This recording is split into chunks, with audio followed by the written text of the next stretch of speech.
လာမယ့်ရာသီသစ်မှာအနောက်လန်တန်ရဲ့မှုန်တိုင်းနဲ့မျောလင့်ခြင်းနေဝင်သစ်ဂျူလီယန်နာဂစ်မန်ရောက်လာလိမ့်မလားအားလုံးပဲမင်္ဂလာပါချင်းကျမတို့ရဲ့ကိုဆိုင်အိတ်ရှက်စီလာ YouTube Channel နဲ့ Facebook Page ကနေအပြောင်းညီကိုတွေအားလုံးကိုပြန်လည်ပြီးတော့ကြိုဆိုလိုက်ပါတယ်ရှင်ဒီနေ့ကျမပြပြသွားမယ့်အကြောင်းအရာလေးကတော့ရော်ဆေးနီးယားကိုထုတ်ပယ်ပြီးနောက်သူ့ရဲ့နေရာကိုလာမယ့်ရာသီသစ်မှာလက်ရှိဂျာမနီသင်းရဲ့နေပြဖြစ်သူဂျူလီယန်နာဂစ်မန်နဲ့အစားထိုးဖို့အစီအစဉ်နေတဲ့ရှက်စီဆိုတဲ့သတင်းအကြောင်းအရာလေးပဲဖြစ်ပါတယ်ကဲဒီတော့ဆက်လိုက်ကြရအောင်ဗျဘောလုံးလောကမှာမြဲတဲ့ကတိတီတဲ့တရားဆိုတာရှာရခက်ပါတယ်အောင်မြင်မှုမသေးကြရင်အပြောင်းလဲဆိုတာရှောင်လဲလို့မရတဲ့ကံကြမ္မာတစ်ခုလို့ဆိုရမှာပါပဲအခုလဲအနောက်လန်တန်ရဲ့ကောင်းကင်ယံမှာမုန်တိုင်းတစ်ခုတိုက်ခတ်သွားပြန်ပါပြီပရိုက်တန်နဲ့ပွဲမှာအဆက်တကွဲရှုံးနိုင်ခဲ့တာဟာလီယန်ရော်ဆေးနီးယားအတွက်တော့ရှယ်ဆီတင်ရဲ့နီးပြထိုင်ကုန်ကနေဆင်းပေးဖို့နောက်ဆုံးစာမျက်နှာဖြစ်သွားခဲ့ရပါပြီစကပုံတစ်ခုရှိပါတယ်လေလက်နှစ်ဖက်နှင်းရင်ရင်းနှီးတက်တယ်လို့မျိုးပဲနီးပြနဲ့ကစားသမားတွေကြားယုံကြည်မှုပြက်ပြားရင်အသင်းဟာနှိမ့်မြုပ်တက်ပါတယ်လီယန်ရော်ဆေးနီးယားဟာကစားသမားတွေကိုလူသိရှင်ချဝေဖန်ခဲ့တာအသင်းရဲ့အဝတ်လက်ခံစီးလုံးမှုပြိုကွဲခဲ့တာတွေကြောင့်နောက်ဆုံးမှာတော့မတက်တာလို့ခွဲရ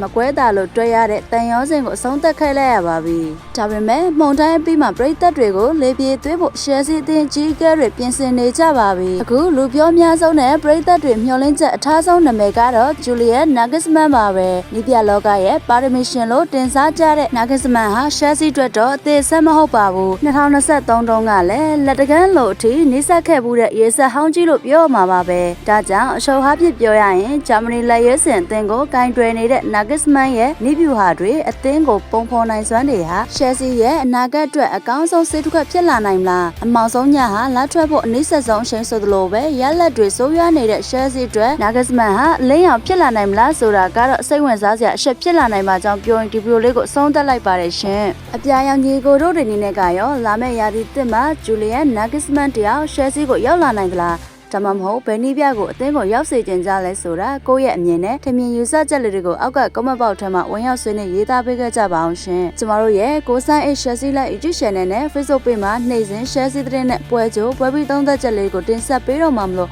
like and follow subscribe လေးလုပ်ခဲ့ပေးပါအောင်ရှင်အားလုံးကိုကျေးဇူးတင်ပါတယ်ရှင်